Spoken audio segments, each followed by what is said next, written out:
2022.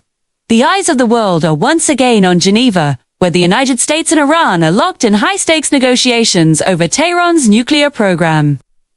Tensions have reached a boiling point, and as diplomats gather, a critical question hangs in the air.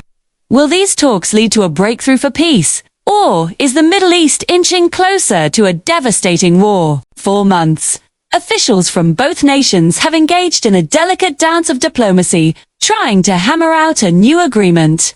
The goal is to limit Iran's ability to produce enriched uranium, a key component for nuclear weapons, while still allowing for a peaceful nuclear program.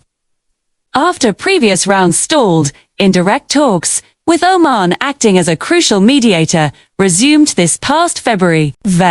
While insiders hint at some progress, a definitive deal remains just out of reach, making this moment incredibly fragile.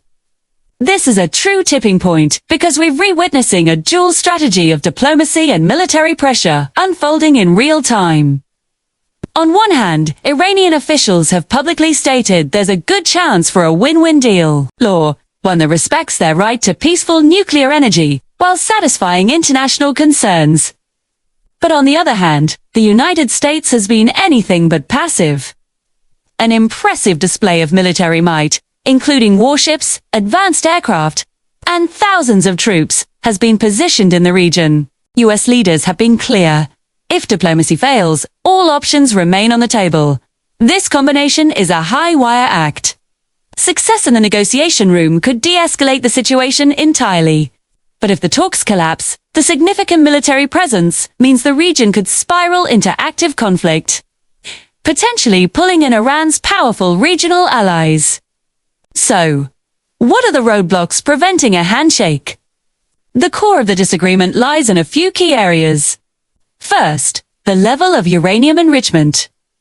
Iran insists it has the right to enrich uranium for peaceful purposes under international law, while the US is demanding strict, verifiable limits to prevent any path to a weapon. This leads to the second major issue: verification. VS wants a robust inspection system to ensure full transparency and compliance. Beyond the nuclear file, Washington also wants to discuss Iran's ballistic missile program and its support for proxy groups across the Middle East. Tehran, however, is adamant that these talks should remain focused solely on the nuclear issue, refusing to expand the agenda. 2. These fundamental disagreements have created a diplomatic stalemate that is proving incredibly difficult to overcome. As we look ahead, three main possibilities emerge. The best-case scenario is a diplomatic breakthrough in Geneva.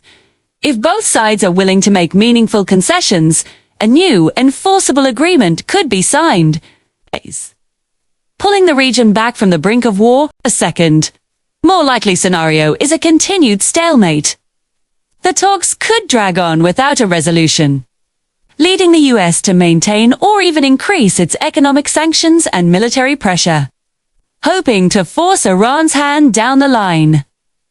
The third and most dangerous outcome is a complete collapse of negotiations. If diplomacy is declared dead, the risk of military escalation becomes terrifyingly real, turning this tipping point into a tragic turning point towards widespread conflict. As negotiators head back to the table, the stakes could not be higher. The decisions made in the coming days and weeks will have profound consequences. Not just for the US and Iran, but for the entire Middle East and global stability. Will diplomacy prevail, or will the drums of war grow louder? We are all watching and waiting, hoping for a peaceful resolution. Thanks for watching, and be sure to subscribe for more updates on this developing story.